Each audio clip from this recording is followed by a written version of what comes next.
Producer and co-host is Dan Naylor, owner of the school, the Institute of Real Estate Education. And I'm Rick Roller, longtime real estate instructor and test aficionado, and a little bit of an edutainer, because we're going to have fun tonight, okay? We've got some really fun things to talk about, as Dan, was saying in the startup, that these are topics that are on the exam frequently, and so I'm really excited to share these test questions with you and get that going. I want to say at the beginning that you can ask questions at these sessions, and we encourage you to ask questions. It's you know, I see I've got Dan and I, of course, are live. We've got Adrienne. That is, she's got her speaker on, but the other, we have 4 or 5 others. Larry, you're not showing a speaker, and then everybody else is you know, they've got their speaker muted. But if you want to unmute and ask questions at any time in the presentation, and it could be about the topic we're talking about or another topic, it really doesn't matter. You know, our goal here is to have a live instructor that you can talk to. We go through some pre-planned items, and then we throw in some other stuff as well, including, if we have time, a couple of practical tips on what you can do to get ready to get into business, okay? Now, we got ready to go, Dan, or should I give a practical tip? Give one practical tip, and then we'll be set. Okay, there are some things that you can do, folks, to get started, to hit the bricks running while you're in real estate school. Now, you have to be really careful, because Utah is very strict. And we have a law that says that you cannot solicit real estate business without a license. And so you don't want to solicit business without a license. However, you can tell your friends on Facebook. You can tell your friends in face-to-face discussions, or you can have Zoom meetings or family gatherings, whatever you're doing, about the fact that you are learning about real estate, that you're in real estate school. And you could say, wow, I learned this topic on ownership in real estate school, and I never really knew until I went to real estate school. I'm in real estate school, and now I'm learning all about real estate. Now, what you cannot say is, you cannot say, and when I get my license, I want you to use me for your real estate business. But you can start reaching out to your friends and family and your sphere of influence and tell them that you are in real estate school, and here's some cool stuff that I've learned, okay? I know some of you think, well, that's really kind of going up to the edge. Yeah, but you're not jumping over. You're not soliciting business. But it's real important that you recruit the help of your loved ones, your family and your friends and your sphere of influence, people that know you, people that trust you, people that actually love you. My very first sale in this business was to my brother-in-law, Stephen.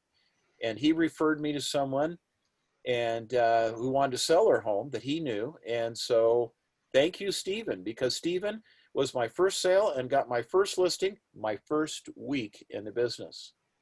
And folks, that gives you a running start. I mean, and you can do the same thing, you know, and especially as you get towards the end of the course.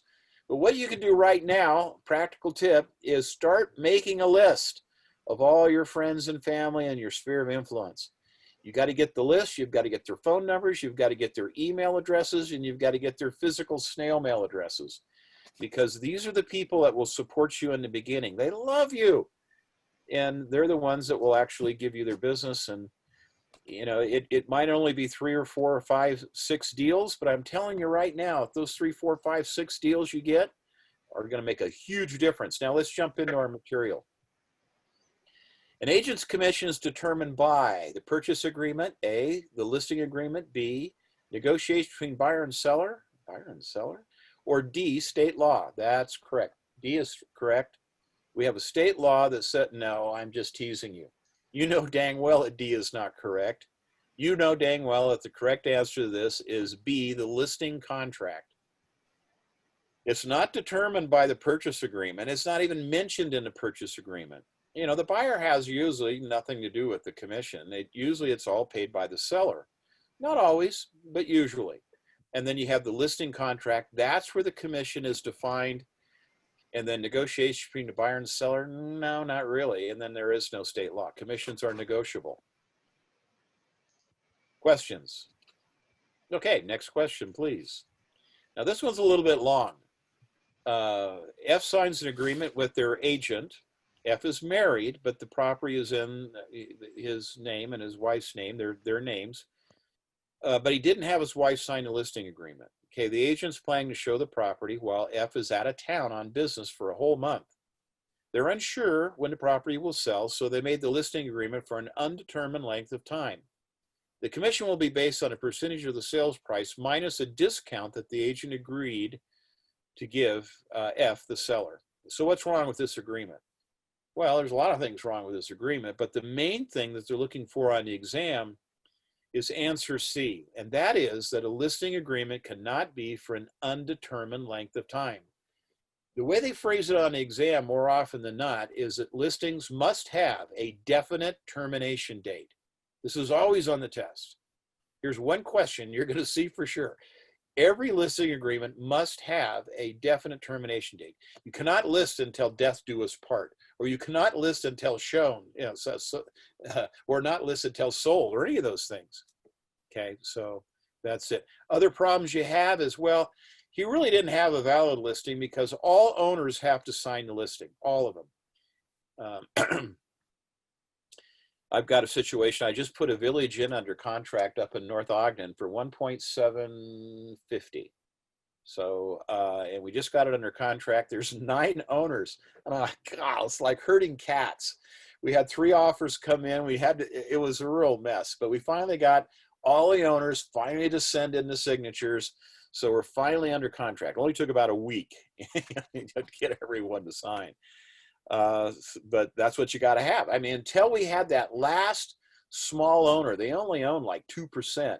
So there's some owners that own 50%, some owners own 25%, but there's this one owner, and oh yeah, well, whatever you guys want to do is fine with me.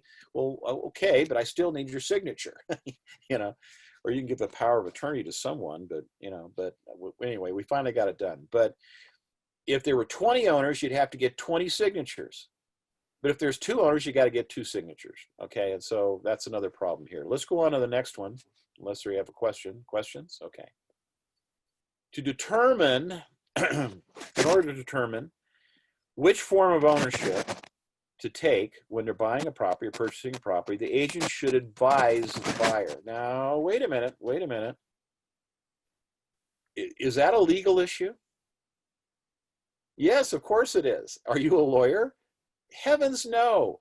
You are given a limited, tiny limited practice of law right. Fill in the blanks in a pre-approved form, but you're not even close to a lawyer. I mean, there's so many different things that have to be looked at on how someone wants to be put in title, that if they have any questions about it all, they should consult, guess what? D, of course, a attorney.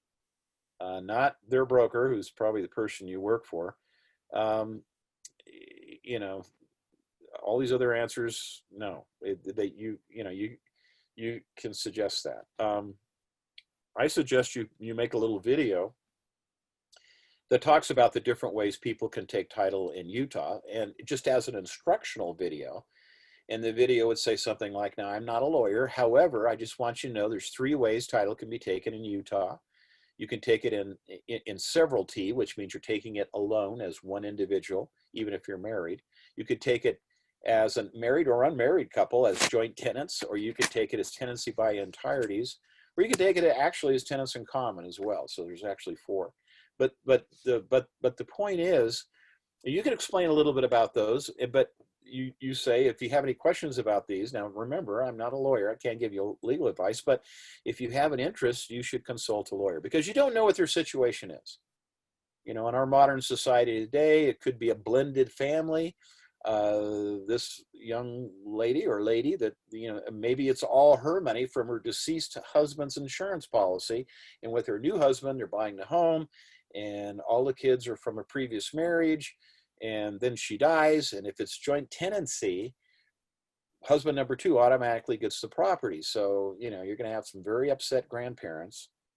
and they could get possibly upset with you. In reality, it's not going to be determined by even the attorney. I mean, you can eventually decide what's best for the family, but it's going to be the lender that tells, if they're a married couple, the lender's going to require, or even if they're not, the lender's going to require them to take it as joint tenancy.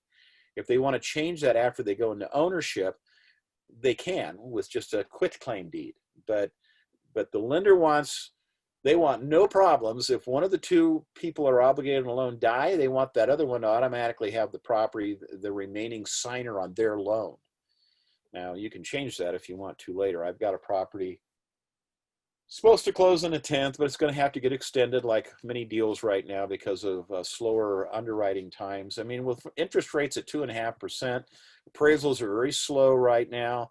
Underwriting's very slow right now. Everyone and their dog that has a house over 3 or 4%, man, they're running down to refi. And why wouldn't you? At 2.5% or whatever it might be that you can get. So it's slowing things down a lot. And so, if you're about ready to get out there, make sure you give plenty of time for closing. But what we're doing on that one is this gentleman is taking ownership of the property. He wanted to put it in his LLC, but the loan will be in his personal name. Well, the lender's not going to go for that. He said, you can do whatever you want with it after you own it. But to begin with, you've got to put your name on that title because that's the name on the loan. Then after he closes on the property, he can deed it over to his LLC at that time. So that's what we're going to do. Okay. So just interesting things about ownership, and that would be a fun thing to discuss with people on your little, if you want to talk about it on your YouTube live or whatever you want to do. Hey, guess what I learned in real estate school?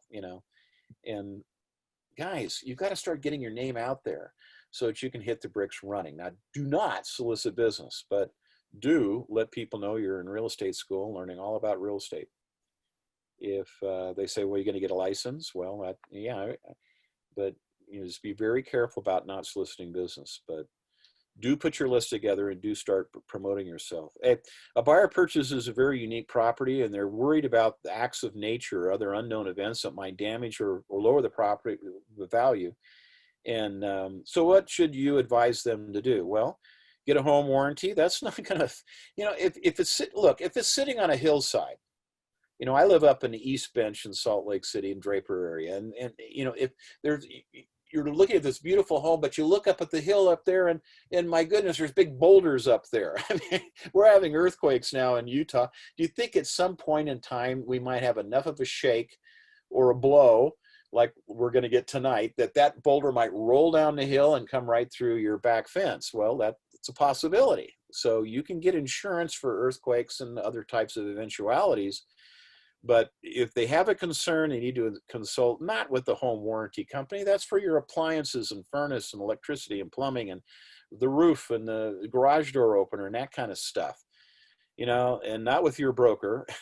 and putting up a fence probably won't help anything if it's a 2-ton boulder rolling down the hill. So they need to talk to an insurance agent and make sure they're covered for whatever they're concerned about. And always ordering the insurance early on in your escrows is a very good thing to do. We'll talk about that another time. When a sales agent is showing a property to their buyer client, next one, Dan. And they notice an encroachment on the property, what should they advise the buyer? Okay. When a sales agent is showing a property to the buyer client, and you notice an encroachment. Now, you can notice an encroachment if there's a road going through the property, or maybe it looks like the fence is over too far because you saw a property pin in there in the backyard or something. Well, they should consult an attorney. It's C. They in the contract you could say, well, we can require the encroachment to be removed, but it may not be that big of a deal. And it may be a big deal, depending on what they're trying to do with the property. But some encroachments are pretty easy to get rid of, and some are not. So you want an attorney to look that over. I don't think you should leave the property immediately if they like the house, because the fence was put, a foot or 6 inches or something. May not make that big of a deal. especially on an acre lot or half acre lot. You know, on some of these tighter properties that we see today, because the lots are getting smaller, because land's getting very expensive. You know, if you think there's an encroachment, you dang well better getting an attorney involved, you know, before they make an offer, so that they know what they're getting into. Now, realistically, in our market, you know, where properties are selling very fast, and there's multiple and competitive offers on most nice properties, that probably will mean they won't get it either. But better safe than sorry. A real estate agent submits their client's offer to the seller. The seller calls back with some concerns, and the agent negotiates with the seller on behalf of their buyers. Okay. Seller sends a counteroffer, and the agent signs the offer, accepting it on behalf of their client, the buyers. Then they send a completed contract with their broker. Which of these actions was improper? Well, obviously, you know, you can't accept offers for your client. I mean, sending the contract with their broker, yeah, you got to do that eventually. And negotiating with the seller on behalf of their client, we do it all the time. Well, I'm sure my buyer would, you know, maybe they would do this, or maybe they would do that, you know, or maybe I'm sure they would do this or that. We do that a lot. Sending offers to the seller, well, yeah, how else are they going to get it? You know, I mean, of course you're going to send it to the seller. Now, a lot of times you're working with another agent, and sometimes you're not. Sometimes you're on both sides of the deal, but if you're working with another agent, you give the agent that offer to the listing agent, and then the listing agent sends it to the seller. But these are things we do all the time. What you cannot do is accept offers on behalf of your client, okay? Not a good thing to do. Your broker probably won't let you do that. Let me see. If I accept this offer, I make a commission. If I don't accept this offer, I don't make a commission. I think I'm going to accept this offer. It's kind of a conflict of interest, guys. You know, be very careful about doing that. If you were working for me, I'd say, no, we don't do that. You know, they need to find someone else. And in these days of electronic signatures, it's not hard to get people to sign things over the internet too. So, You know, Rick, there was an interesting situation with so there was a lawsuit that came up about whether or not the client signed the document, and what the agent claimed had happened is, my client's not tech savvy, so what I'm going to do is I'm going to send the electronic signature to my phone. I'm the agent, and then I'm going to let them tap to sign it on my phone. And so that's what they claim happened. So they sent the digital thing to their own phone, and they had the client touch it to sign it, and then they thought they were under contract. And now the lawsuit is saying, well, you sent the contract to what IP address? Oh, it was the agent's phone? yeah. Bad news, guys. So that caused a big problem. Especially if you got a great deal and a better offer came. Right. You know, I mean, yeah, seller's going to want to get out of that deal, take the other $100,000 more from the other the other buyer. You know, so hey, you know, that's just, yeah, very good point, Dan. I mean, guys, think things through. So what if your buyer's, you know, or your seller is not so I mean, tech savvy, excuse me. You know, I mean, they probably have a smartphone, you know, or a computer somewhere. Send it to their IP, and you just push this button here if you want to sign. You know, I mean, you might have to walk them through there. Okay, next one, Dan. So we've got a real estate agent that closes the deal, and the buyer is from out of the country and cannot attend the closing. What should the agent do? Well, we already beat this to death. Should they attend the closing and sign on behalf of the buyer? Heavens no. Should they advise the buyer to have an attorney draft a limited power of attorney? Yeah, but they gotta create someone. You know, that's the way to go. I mean, or they could do electronic, like we've been talking about. Get errors and omissions. Errors and omissions is a policy that we buy as brokers to protect us if we do something where we made a mistake or we omitted something. It's for errors and omissions. Okay. I was talking with a lender on the phone just prior to this conference, and we were talking about some things that are happening in the marketplace where there's been some dishonesty. And guys, dishonesty is not an error or an omission. Errors and omissions is when you're trying to do the right thing, but you screwed it up.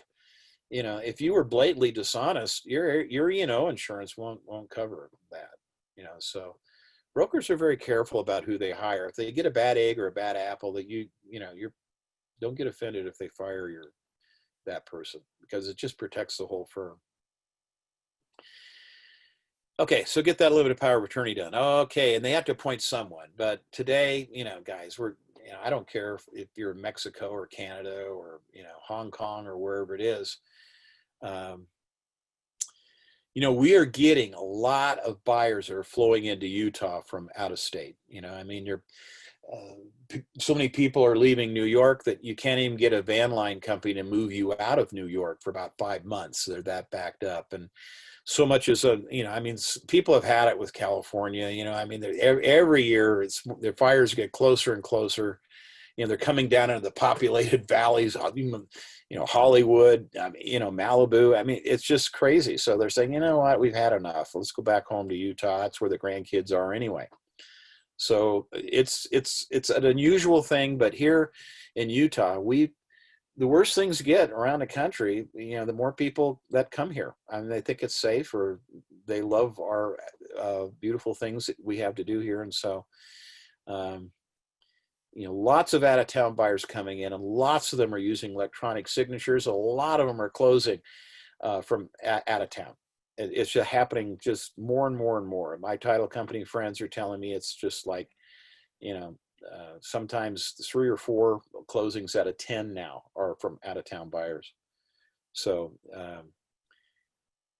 a lot of people have been telling me, well, Rick, I haven't been in Utah that long, but we moved here. Well, okay. Did you know people where you lived before?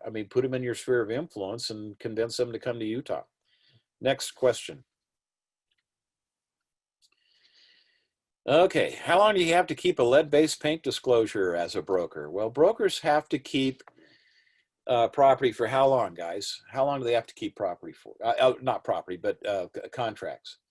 They have to keep property for 1, 2, 3 years. 3 years following the year of transaction. 1, 2, 3. So 3 full calendar years. So if you had something closing now, you got to keep it for almost 3.5 years. If it's closing in December, it's like 3 years and a month. But if it's closing in January of next year, 3 full years, man, that's almost 4 years, right? So 3 full calendar years. How many years? 1, 2, 3. 3 full calendar years following the year of the transaction. That's a big wake-up item for the test, okay? A reserve fund is often included in the management contract that allows the manager to, the correct answer is what? Do huge renovations? No. I can tap into that for my leasing commissions? No. Construct additions? No. You see how B and D are kind of the same? That means you got a 50-50 chance. It's either A or C. Well, it's A, pay for small repairs to property. Now, if they were talking about a sinking fund, that could be a type of reserve fund, but sinking funds are, we know we're going to have to completely paint the building, or we know we're going to have to redo the asphalt, or we know we're going to have some major repairs. And so we're setting up a sinking fund where, whatever fund of monies are needed are put in there. And then HOAs are real big on these. They have to forecast and actually budget for major repairs, and that should be in some of your HOA disclosures, whether they have sufficient funds for the future or not. Be a real drag to go into buy a beautiful townhouse or condo, and you go in there and you get an assessment for $5,000 a month after you move in, which happened to one of my broker friends who bought one downtown. He should have been a little bit more careful, but they moved in and lived there a month. They got a $5,000 assessment. And I said, yeah, well, that was, you should sue your broker. No, you shouldn't ever sue your broker. It's a big no-no. If a property manager believes, next question, that there may be a trip hazard where the floor inside a unit is uneven, who should they inform? Well, the owner. Well, should definitely let the owner know, but the better answer here is B, the owner and all prospective tenants. What about your broker? Well, they're guys, your broker's a busy person managing the business and doing lots of things. You know, they probably will never even see all your listings, and they'll never meet all your buyers and sellers. I mean, that's just the way it is. I mean, smaller firm, maybe they'll get more involved with your deals and look at the properties and that kind of thing. But for the most part, guys, your broker is there to answer questions, keep you out of trouble, give you good training, supervision, watch over things, and be there for you. But that doesn't mean, you know, they're going to worry about a trip hazard. I mean, that's something that the owner really needs to take care of, and of course, prospective tenants. And this is kind of from a property manager view, but still, it could be from if you're selling the property too. You guys are really, really quiet. Does anyone have any questions? This is your chance to participate. I don't have any yet. I do about discounted points, but I was going to wait till the end. You have quit? Oh, okay. All right. Yeah. Yeah. You can jot your questions down too. And when we're done with these questions, you know, we can talk about them then too. Thanks. Okay. Thanks for chiming in. I appreciate that very much. Okay. Let's look at the next one, Mr. Daniel. Okay. Okay. So we got a tenant, and they're supposed to have been out at the end of the month, but because their lease expired. But you know, they're staying over a little bit longer because, you know, they can't get near their property for another 4 or 5 days. So maybe you're working it out with them. But what are they? Are they a tenant in common? Are they a tenant by entireties? Now, both those, you know, it has the term tenant in it, but we're not talking about, you know, a tenant that moves into a rental property and pays rent. Tenants in common and tenants by entireties are both types of ownership. Are they a holdover tenant? Yeah, that sounds really good. Are they encroaching tenant? I don't know what that is. I was recently in Portland and Seattle, and you know, saw a lot of the tent cities that are there. Maybe they're encroaching tenants. I don't know if they have permission to set up camps in those properties or not. But nevertheless, we're talking about a holdover tenant, a tenant that had a right to be there, and now they're holding over a little bit longer. Sometimes you might see that also called a tenant in sufferance. A tenant in sufferance, or the holdover tenant, had a right to be there, but that expired and they should be out. But there's a whole vast difference in law and legal remedies for a trespasser than there is for a holdover tenant or tenant in sufferance. You know, the sheriff can come out and arrest a trespasser, and they can remove them from the property. But it's a whole different legal issue on a holdover tenant or a tenant in sufferance, and that would require a proper eviction, which because of presidential mandate right now, is, you know, may or may not be able to occur depending on their reason for either not paying rent or not leaving. Okay, and it's just not because they don't want to.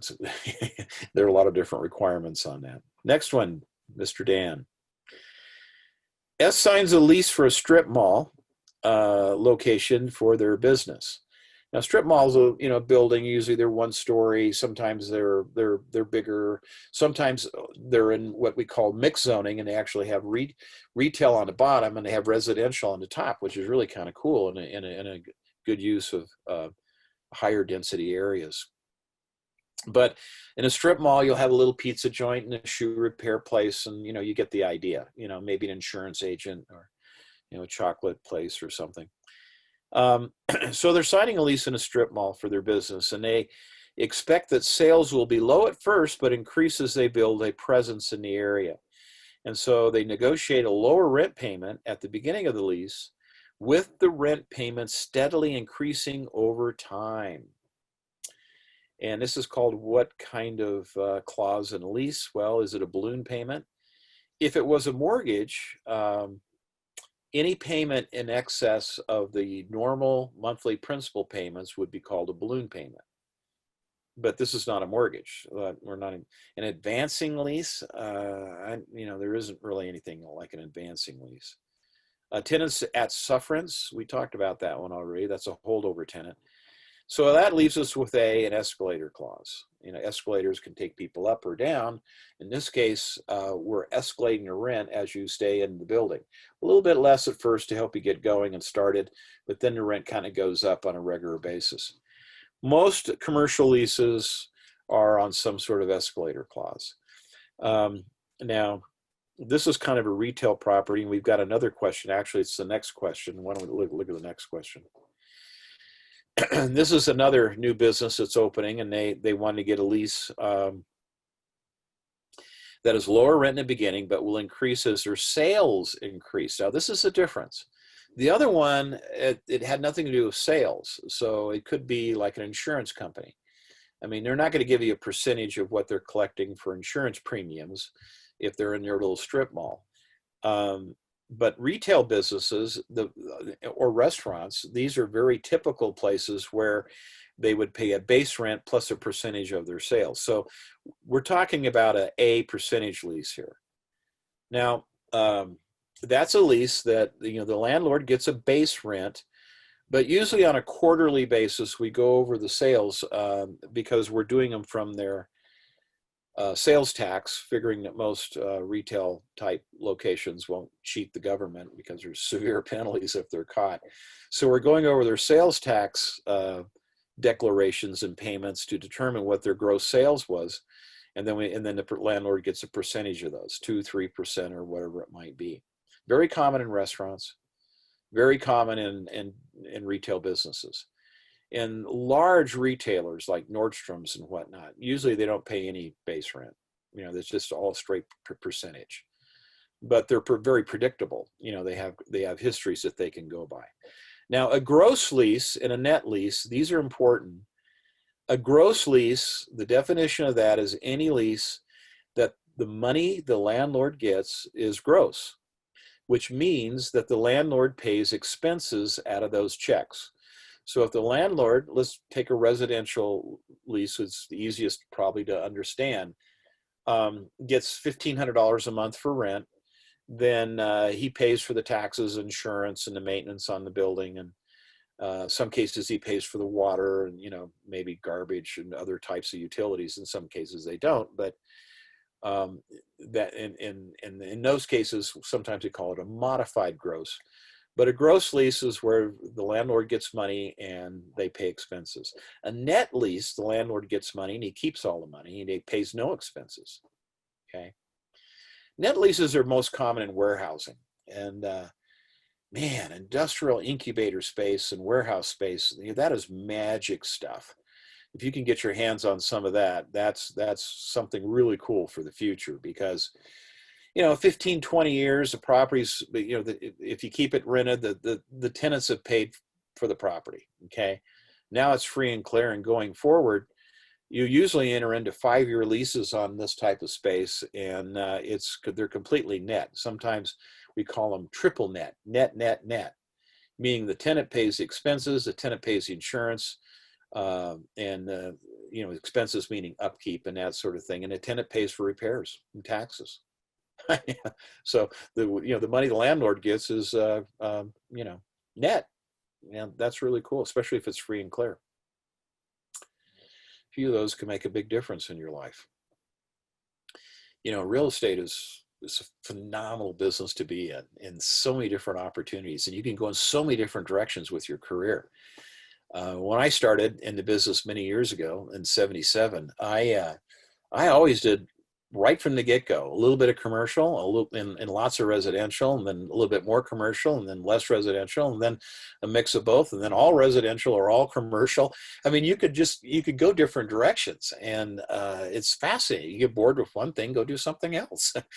And and along the way, you'll learn a lot of things, and then you'll pick up some stuff, for yourself, which makes a tremendous difference. Package lease, that's a lease where they get, like in Park City, sometimes they're short term, but a lot of terms it could be longer.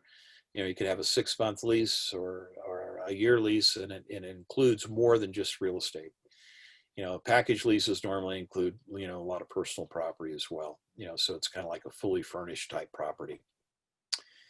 Next question, please. Okay, landlord fails to maintain a property in livable condition. Here we're primarily talking about residential. I mean, you're not really living in your warehouse. Actually, I have one millionaire friend that does live in his man cave that he built in his warehouse.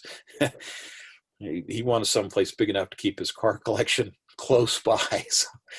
So he, anyway, it's pretty swanky, but nevertheless, it's a warehouse. At least the city thinks it still is. So anyway, what we're looking at here is he failed to maintain his property in livable condition, and tenants are forced to move out for safety reasons.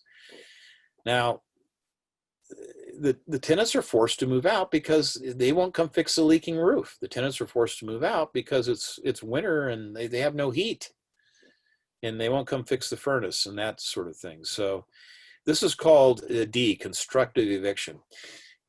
Normal eviction is where the landlord kicks the tenant out. But if the tenant moves out because the landlord fails to keep the property habitable, or they called it livable here, livable condition, which on the test it'll probably be called habitable, then the tenant has a right to say, look, I got 6 months left on the rent agreement, but I'm moving out and I want my deposit back because you didn't do the right thing. You didn't fix the property. Now, tenant has to document all this. They have to document the tries they've made to get the landlord to come in and fix things and all that kind of thing. But the cities and the city courts and even the county courts and the small claims courts get up to district courts. None of these judges are very happy with landlords that don't keep their property habitable. I mean, they're going to let that tenant out of that lease in a heartbeat, and they may even be some fines coming back against the landlord, particularly if he didn't refund the security deposit on a timely basis. Foreclosure, well, that's not anything to do with the landlord not maintaining the property. I mean, if a bank forecloses on a property, does the agreement that the tenant entered into with the landlord still give them rights to be there? Well, what do you think? Usually first to record is first in right. The tenant might say, well, I have a lien against the building, because I have a right I have a leasehold estate. I have a right to be here. But that leasehold estate, I'll guarantee you, occurred after the landlord already put their loan on the property. So foreclosure pushes off any junior liens and encumbrances, which leasehold estate would be a junior lien or encumbrance. Now, sometimes the banks will let you stay for a bit and they'll work it out, but a lot of times they just want those properties vacated so they can clean them up and sell them as quickly as possible. I don't know what immunity has to do with anything here.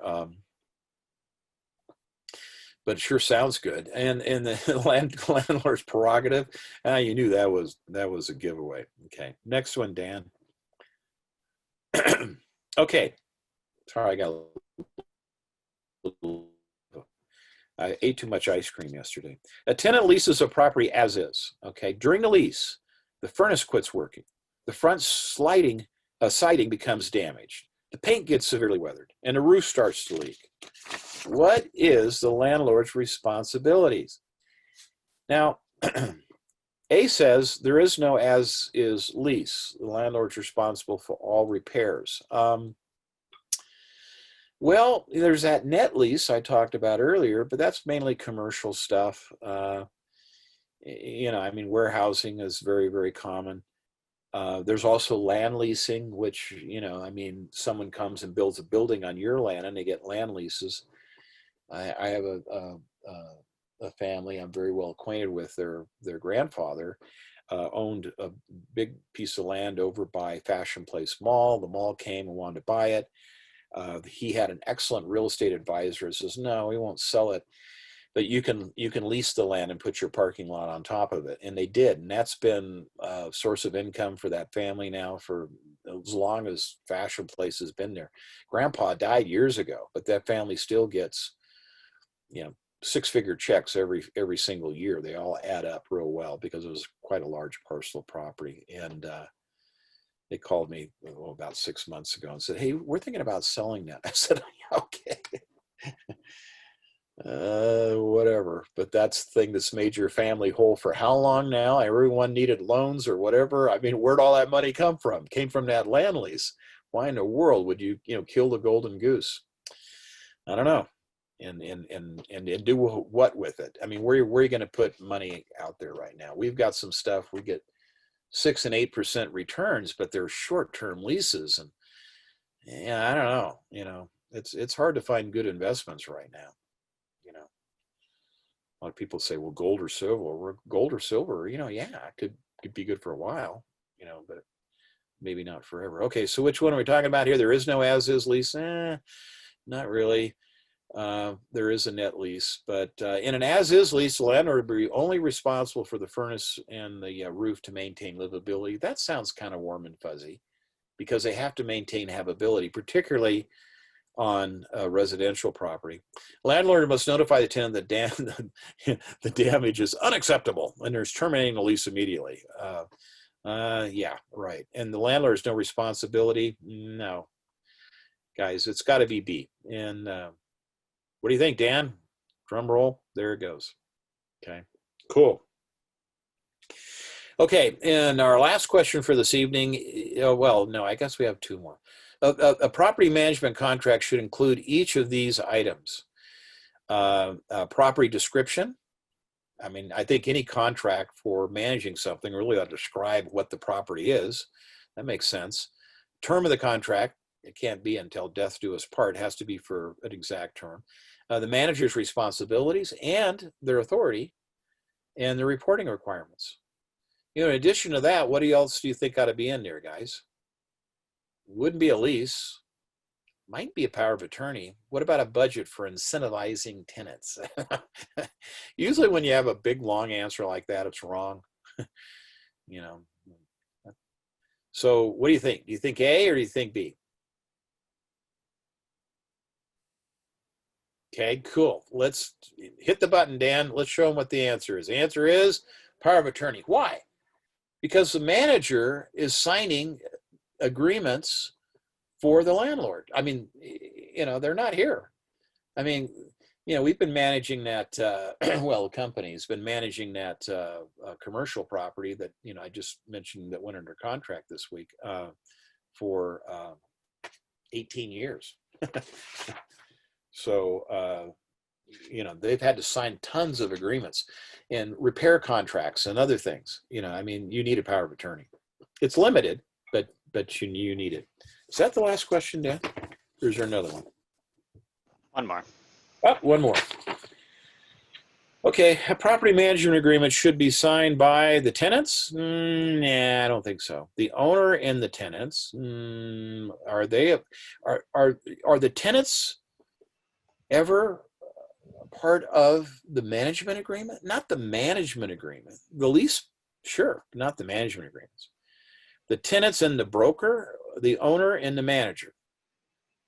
Well, the most correct answer of this has got to be what, guys? The owner and the manager, which in most cases will be a broker. Now, there are some cases where you could not need a license, and you may have seen this in your studies, but if you are living in the property and you're a resident manager, okay, then you can have an agreement with the owner, but there is no broker, because you don't need one if you're living there and you're a resident manager. Okay, other questions that you folks may have? I was going to see if you could go over discounted points with me. I get a little confused with that still. Okay, which I'm sorry, what again? Go over what? Discount points? Oh, yeah, sure, absolutely, sure. 1 discount point is equal to 1% of the loan amount. 1 discount point is equal to 1% of the loan amount. Now, I'll guarantee you, if you see a math question and it wants you to calculate the amount of money for 4 discount points, they're going to have the purchase price of the properties, let's say $100,000 just for easy math. But the buyer is getting an 80% loan to value loan. So they don't give you the loan amount. And the buyer is paying 2 discount points for easier math. So the first answer A, is going to be $2,000 because they want to sucker you right in. Oh, 2% of 100 grand, that's 2,000. Oh, this math is not hard at all. Well, you just missed one, because discount points are not charged on the loan on the purchase price. They're charged on the loan amount. So if it's an 80% loan to value loan, then that would be an $80,000 loan at 2 points would be $1,600, not 2,000. Discount points are charged to give the lender a higher yield. You know, they may be willing to give you a lower interest rate if you pay discount points, and because they get the money up front. Discount points are charged at the time the loan is instituted or put in place. And so, you know, they get that $1,600 up front, and you figure, well, this is going to be a great deal because I get this lower interest rate for 15 or 30 or 25 years. But the truth is, most buyers stay in their home less than that. And the lender knows. The lender knows the maturity of their loans and when they turn over. And it used to be about 7 to 8 years. Now it's a little longer. You know, that's usually 4 to 12 to 14 year. But they know what it is. And so they can calculate the amount of yield they are actually going to get. And man, they love it if you pay discount points, get into a loan, and then 2.5, 4 years later or something, refinance it to get a lower rate, because then their yield actually goes up much higher. You know, the amount of time they had that money out was shortened so much because you refinance it in 4 years. Okay. Did that answer your question? Do you have more questions about discount points? No, that made sense. Thank you. You're very welcome, and thanks for asking, because that's something you really need to know. But the keys are, it's the loan amount, isn't it? And Yes. and they do it because it increases the lender's yield. Very good. Other questions?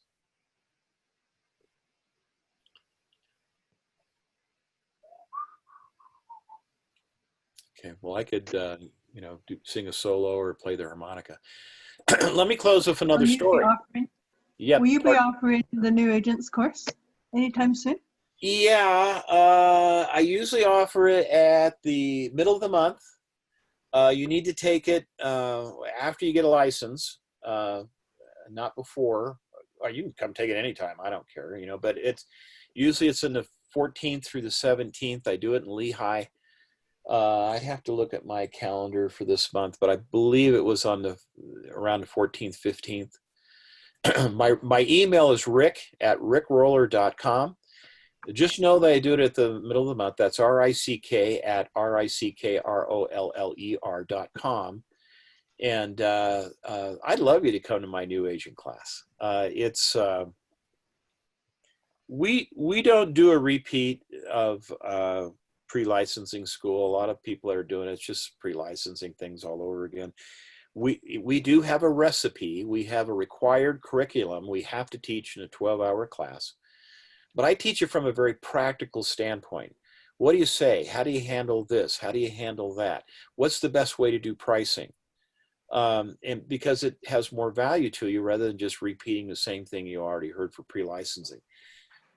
Unfortunately, and I'll let Dan tune in on this as well, but Dan, unfortunately, I mean, there's things you have to know to pass the test. I mean, you got to get at least a C-, you know, 70%, but there are a lot of things you really don't need to know for the business. And there's a lot of things. Maybe the way I would phrase it is, there are things that your clients aren't going to be asking you all the time. Yeah. There are things that you need to know to have that foundation, so that when you're trying to figure out how to make a transaction work, you know the underlying rules. Like, for example, I had a client ask me, they just bought a new house, and then they messaged me a month later and said, hey, if I want to let my brother move in the basement, is that going to be any issue? And so I was dealing with purchase and sale, right? But now the question is, do the zoning laws allow for a 2-occupant home? Do the zoning laws allow for a mother-in-law apartment, right? How do you even find out in where they live? How do you find what the zoning is where they live? How do you figure out the code that says what's allowed and what's not allowed? And so if I'm doing all buy and sell real estate, I still use that knowledge of how to find the laws and rules and stuff. So, but it's true that most of the time I don't have my clients asking me what's the zoning laws on this residential home. Most residential purchases are for one purpose, and you don't need to know those answers. And that's one example. But like Rick says, a lot of the stuff you learn in pre-license. Yeah. But a lot of the pre-license stuff is that foundation that the clients aren't going to ask you, but it's going to come in handy kind of as a leg up on how to make sure the transactions come together. You've got to know there's 5 commissioners on the real estate commission for the test, but I've never had a buyer ask me how many real estate commissioners are there. That's true. That's true. So there's some things you do have to know, of course, you know, and that's one of the reasons I started teaching real estate classes. I got into business in '77, and I started teaching pre-licensing classes in 1980 because a client asked me a question. I thought, I knew we covered that in real estate school, but I couldn't remember. And I thought the way to master this stuff really is to teach it. And so I started teaching classes all those years ago, probably before some of you were born, but nevertheless, yeah. So, you know, but there are a lot of things. And oh, by the way, if you're having people move in your home, another thing you might advise your clients to do is to look at the loan, because there are some loans, particularly government insured or government procured loans, where they don't want you renting out the property either. But, you know, probably in most cases, if it's a relative and there's not a separate entrance, you know, you're probably going to be okay. You know, I mean, but you want to take a look at it. You know, one cool thing that's happened is, and I hope we see more of this in the Valley, particularly as things fill up, but the city of Salt Lake allows for an accessory dwelling unit now, which means any property in the city of Salt Lake that has a large lot, and particularly if they're on a corner where you can get access from another street to it, you could build a tiny home back there. You know, and you could build a tiny home for, I don't know, if you're handy, you can do a lot of the work yourself, 150 or so. And remember, the land's already there. I mean, you got to figure out sewer, water, and electric and a lot of things, but you could build a rental property right on your property. And if it's really nice, you might want to move in that and rent the bigger house out in front. You know, I know a lot of people that want to travel and, you know, be nice to have a tenant that they trusted that could look after their property, make sure it's, you know, it's locked up and people aren't breaking in, take care of the lawn and all that stuff. And when they came home, you know, you'd have a place to come home to. And, you know, I mean, gosh, man, especially if it's paid off. Woo, that's cool. You know, rents are high, you know. How many of you like to have an extra $1,600 a month coming in every month, you know? Could make a difference. Could you, you know, if you get that trip down to Mexico or not. Right. Well, we're on 7 o'clock, so we can take any final questions or you can wrap it up. More questions? Hey, you're doing the right thing in getting into real estate. I don't know if you've done the math, but you ought to think about it. I mean, 70-30 split, you know, with the broker, average sales price around a $9,000 commission, you know, 7% of nine, $6,300 check. That's pretty dang good, you know, and, but you've got to know where to get the business. And I would admonish you to start working on your sphere of influence and family and friends. They're the people that love you and will support you in the beginning. So if you want to know more how to do that, come to the new agent class. We'll slip some stuff in. Appreciate you guys. My phone number, if you have any additional questions, you're welcome to call me, a day or night, doesn't matter. If I'm available, the phone's turned on. If I'm not, sometimes it's still turned on. But it's 801-556-8000. That's 801-556-8000. Call me and I'll help any way that I can. Sometimes it'll only take a few minutes on the phone and we can clarify some of these issues, like the discount points tonight. It only took about 4 minutes to talk about that and you got it. So, you know, you're welcome to that if you want to take advantage of that. I keep track of the calls, and Dan's going to buy me a new Porsche here pretty quick.